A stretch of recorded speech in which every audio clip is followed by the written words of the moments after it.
La historia nunca se repite igual a sí misma, pero sí hay dos indicaciones. Recién en la editorial yo mencionaba un poco esta historia del siglo XV. Ustedes dirán, bueno, estamos en el siglo XXI, no se va a repetir de la misma manera.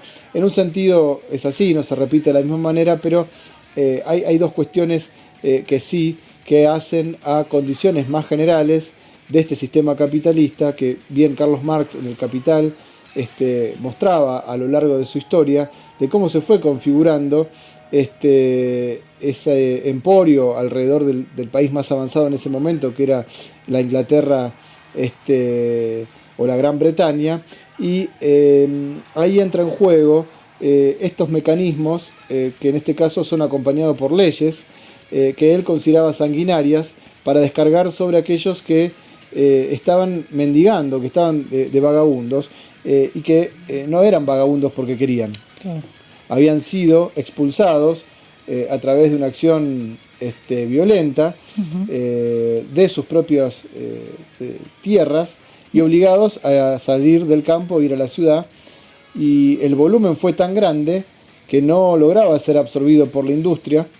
Y esta cuestión de estar sin trabajo, un desocupado, y tampoco recibir prácticamente ayuda social del Estado, como hoy una gran parte de los desocupados reciben en Argentina, era condición de transformar a esas personas en responsables de su propia situación de no tener nada, y además sobre ellas caían leyes que Marx denominaba sanguinarias.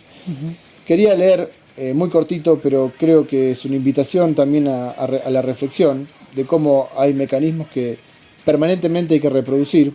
Sí, que incluso, bueno, seguramente lo vas a leer, Gastón, pero la expulsión de las tierras, incluso se le quemaban las casas a los Bueno, campesinos, los mecanismos de expulsión de despojo y de expulsión que... fueron violentos bajo distintas formas que hoy no se dan de la misma manera. Yo mencionaba las privatizaciones, donde no le quemaron la casa a nadie, pero el cierre masivo del ferrocarril, del Alto Horno-Zapla, la Los despidos venta en los ingenios La Esperanza, venden, por ejemplo, bueno, en ingenios... ahí no hay privatizaciones, pero sí hay tecnificación durante parte de los años 90 que expulsa sobre todo la mano de obra rural, y no hay un sustituto, no hay una actividad sustituta. Entonces son miles arrojados a la calle y no hay sustituto, y el único sustituto en gran medida ha sido la informalidad laboral, pero combinado con una situación social tan grande de desesperación que tuvieron que calmar las grandes luchas de los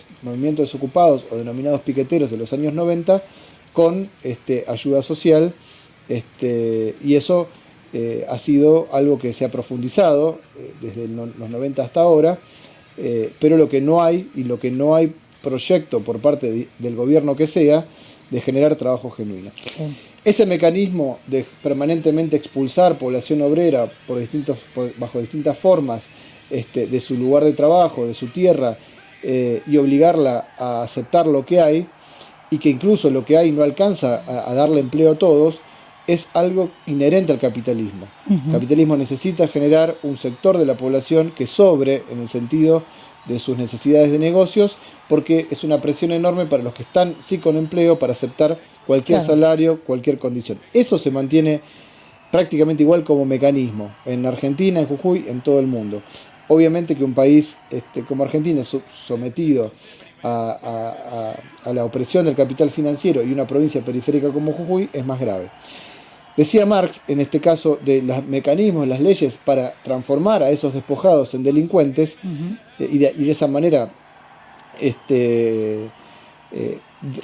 doblegarlos aún más.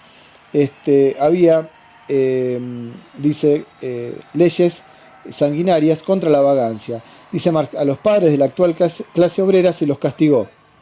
En un principio por su transformación forzada en vagabundos e indigentes. Acá nadie nace vagabundo, acá Claro. nadie nace desocupado. Claro, claro. Bien, la legislación los trataba como delincuentes voluntarios. Suponía que de la buena voluntad de ellos dependía el que continuaran trabajando bajo las viejas condiciones ya inexistentes.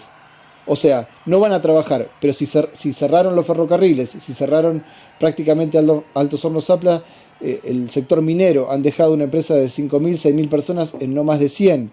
Si no hay nuevas fuentes laborales, se han tecnificado expulsando lo que decíamos los ingenios, bueno, esas condiciones ya son inexistentes, pero pretenden que vayan a trabajar donde no hay posibilidades. Claro. En Inglaterra, decía Marx, esa legislación comenzó durante el reinado de Enrique VII. Bueno, acá está Morales con casi plenos poderes, como si fuera casi un monarca.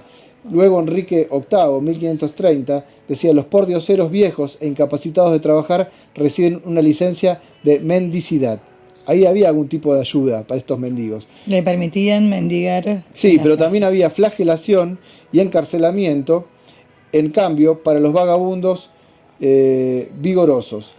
Se los debe atar a la parte trasera de un carro y azotar hasta que la sangre mane del cuerpo. Luego han de prestar juramento de regresar a su lugar de nacimiento o al sitio donde hayan residido durante los 3 últimos años y de ponerse a trabajar. O sea, para los mendigos en ese momento, que ya su cuerpo no era apto para el trabajo, algún tipo de limosna. Para los que podían volver a trabajar, a esos los flagelaban, los azotaban, para obligarlos de algún otro modo a ir a trabajar. Dice: qué cruel ironía, en el año 27 Enrique VIII se reitera la ley anterior, pero diversas enmiendas la han vuelto más severa. En caso de un segundo arresto por vagancia, ha de repetirse la flagelación y cortarse media oreja al infractor, y si se produce una tercera detención, se debe ejecutar al reo como criminal inveterado y enemigo del bien común. Bueno, sigue mucho más los ejemplos. Esto es un capítulo de El Capital, el libro primero, el capítulo dedicado a la acumulación originaria, cómo surgió el capitalismo en Inglaterra, pero también estos mecanismos eran aplicados en Francia y otros puntos de Europa. O sea, esta cuestión de crear condiciones materiales de expulsión de población de la ciudad o del campo por mecanismos de mercado, no generar nuevas condiciones, termina también poniendo al Estado, a la justicia y al Parlamento creando leyes, como en este caso figuras, claro, el Código Contravencional, o las figuras penales, para tomar a las víctimas del capitalismo como delincuentes, y esto no es más que funcional a aquellos que logran de esta manera tener la gente atemorizada, al que tiene empleo no mover un dedo. Y acá también entran algo que no menciona Marx en estos pasajes, porque todavía se estaban conformando o no existían prácticamente, que son los sindicatos, donde vemos estas grandes centrales sindicales no mover un dedo, y tratar de mantener una paz social para los propios empresarios que aprovechen estas condiciones de división entre ocupados, desocupados, informales, para sacarle el jugo, lo que más pueden a los que hoy tienen empleo, y ponerlos en la vereda de enfrente de los desocupados, que es, bueno, un lema que ya conocemos: divide y reinarás.